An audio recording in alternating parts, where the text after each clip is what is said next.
We're in Charlotte, North Carolina. Great event last night, and I want to thank Christian Hine, part of his Patriot group who put it on last night. Is Caution is the group. Now if I get that right, that's an acronym, Christian? Yes, Doc. That's an acronym. Stands for Common Americans United to Inspire Our Nation. You know, coming up with acronyms like that are that significant, you could really work for the government. That's I want you to know because any law they pass now, they start with an acronym and work backwards. You know, STOP or something like that, and it has to spell something out. Well, it has to start. It has to be an acronym. And also, if it's a bill, it has to be the name of it, the exact opposite of what that bill actually accomplishes. That's true too. That's always a part of it. All right, Christian, tell us what's going on in North Carolina. So you have this Kay Hagan, and she's pretty much done as senator, right? She's out. Oh, absolutely. No, Kay Hagan was, this is just her first term. She was swept in with all of the Obama hoopla that we had during his first election. Well, and the backlash against the Republicans that was 2006 and then 2008. Exactly. Okay. Exactly. So now, setting up for the midterm elections, she is up for re-election, was already suffering in the polls, and that was before this Obamacare fiasco hit. And she had been a rabid supporter, really lock in step with what the president's agenda has been throughout her term. And so now I think there was a poll conducted last month where it was only like 20% of North Carolinians thought that she deserved re-election. So we have an amazing opportunity in this state to elect a Republican. We've got several fine candidates running, one of which you met last night. Oh, yeah, Dr. Bannon. Greg Brannon. Dr. Brannon. Yeah, he seems real sharp. He's going to join us about an hour from right now, and I'll let people decide for themselves. And one of the things we're doing when we go town to town like this is try to introduce people to some candidates that maybe they haven't heard a lot from. So if you're in California or Nevada or someplace, you might want to support somebody in North Carolina because you're stuck with Boxer and Feinstein.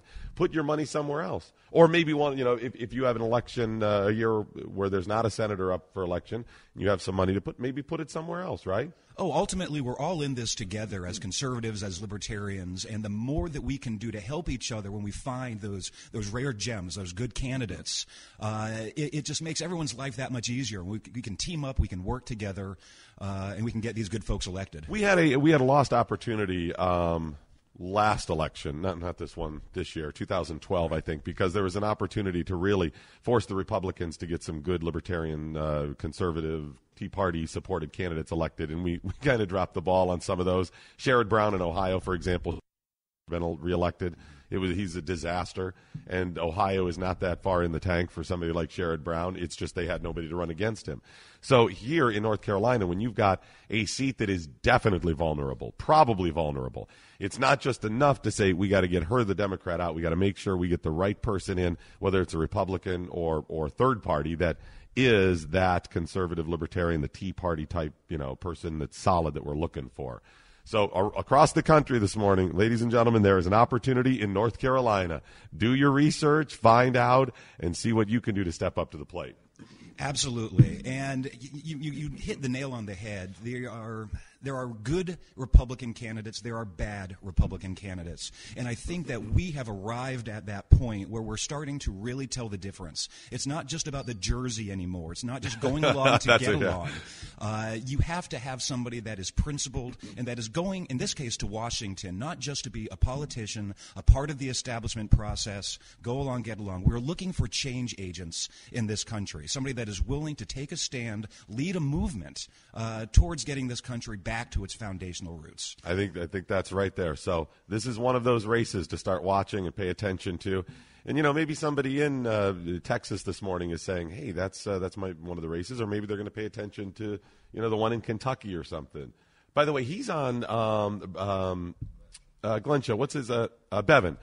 Matt Bevin is going to be on this morning with Glenn, which will be pretty exciting. That's another opportunity right there. So there's some real good things that are possible. We just got to make sure over the next year to really stay focused, and that's really the message we had last night. Yeah, stay focused and get involved. It is not enough just to complain about the way things are.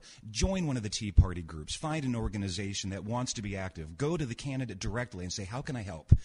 Because without our support, we can listen to them do interviews all day long, but it's those of us that are knocking on the doors, making the phone calls, helping them get that name recognition.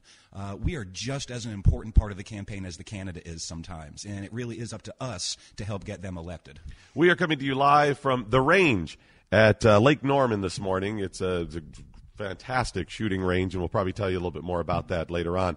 Now, this is at Lake Norman, but is this Hunterville, or we're on the border? We're on the border right now. This is Cornelius, North Carolina. Okay, and then Huntersville is just like half a mile that way. Okay, so because I thought I saw the sign, so Huntersville. I'm a little uncomfortable sharing this, but apparently, and I say this for anybody who's coming down here today, there is a serial flasher on the loose. Are you aware of the serial flasher?